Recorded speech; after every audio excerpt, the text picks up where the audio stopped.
Hey, Hugo. Hey, Yes. Ray. Okay, Howdy. guys, let's get situated. We're going to be speaking with the parents of a king. Yeah, does everybody have their gifts? I do, but we'll have to mail them. I'm still working on my teleportation machine. Okay. Have they joined yet? I sent an email. They should be here. Ah, there There we they are. go. Hi, They just joined. everyone. Hey, Hey. It's so great to Um, see people. We haven't really seen or talked to anyone since the lockdown started. So, visiting with sheep farmers has been the extent of our social lives lately. And since we had to take the virtual census online, we weren't able to see my family. we're so sorry that we couldn't make it in person, but Hugo is really bad with navigation. So we probably would have been about 2 years late. And our other accomplice is terrible with the internet. We still went to Bethlehem, but it was all booked up, except for one Airbnb that said we could stay in their barn. But anyway, I heard you were here to tell us what it takes to be a wise man, and as a first-time father, I'd welcome any advice that you have. Absolutely. I'm sure you've read the writing of Solomon, the wisest man in all of history. But just to reiterate, if you want wisdom, it all starts by fearing God. We have to be afraid of God? What am I going to do trying to raise him? Well, now, there is a fine line between being afraid of someone and having a healthy fear of respect for somebody. that's right. Fear can be a powerful motivator. It can keep us from doing what we should and convince us to do the things we shouldn't if we let it control us. But in our relationship with God, to fear Him means to reverence Him and recognize His sovereignty and authority in every area of our lives. Exactly. Fearing God leads to obedience to Him, and it's far better to obey Him than to live in fear of the unknown or of failure, of letting people down. Fearing God actually frees us not to live in fear, but ironically, as it sounds, it's the best thing. It's true. I used to get picked on in school for pulling all-nighters to stargaze and for wanting to understand how everything worked and what it meant. Even though the stars always pointed me to the greatness of the Creator God, I almost gave up astronomy because I was afraid of what others would think. Good thing I didn't, though, because I would have missed out on the birth of the King of Kings if I had. I never imagined you could be afraid of anything, Hugo. I thought I was the only one that struggled with that. You struggle with fear?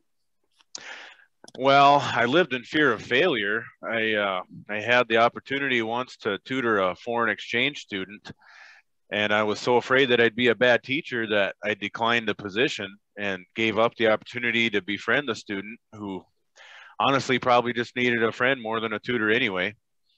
After that, God convicted me that I was actually being selfish by letting fear control what I did or didn't do. So when I had the opportunity to seek the King of Kings with you guys, I wasn't about to let fear stand in my way again.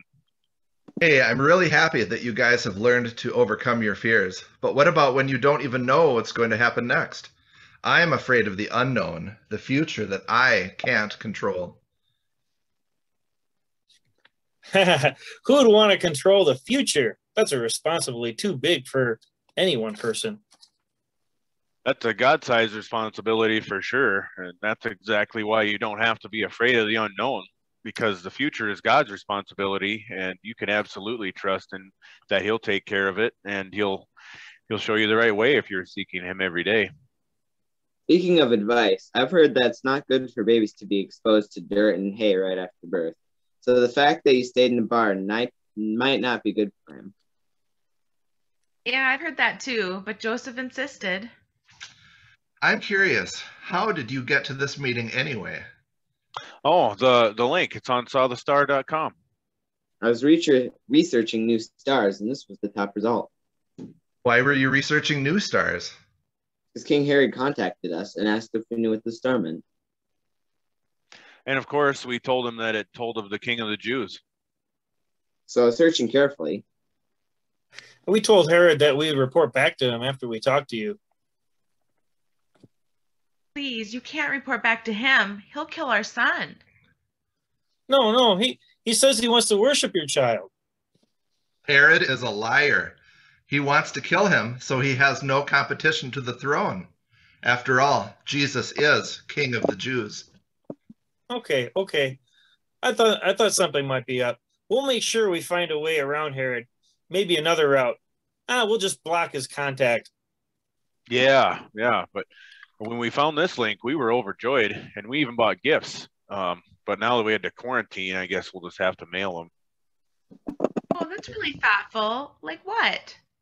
Gold, frankincense, and myrrh. You got gifts for me? No, sorry. We bear gifts fit for a king.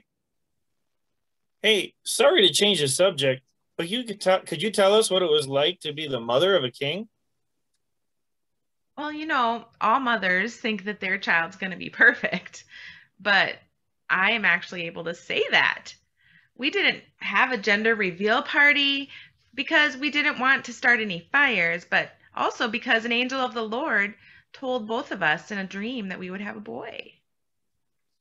And since we're not technically married yet, we didn't want to deal with any family problems.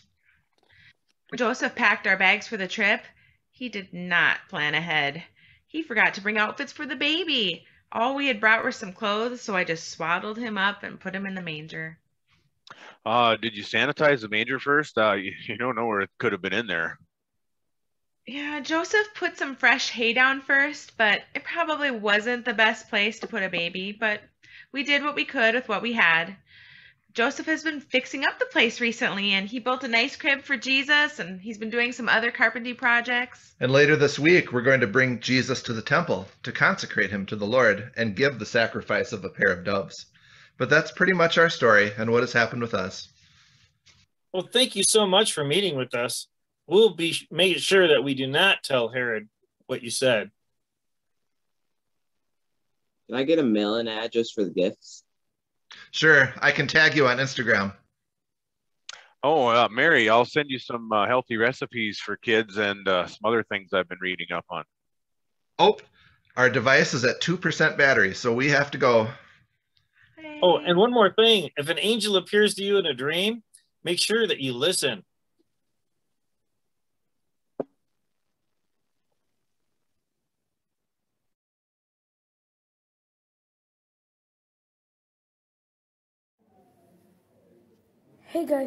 Hey guys, sorry I'm late.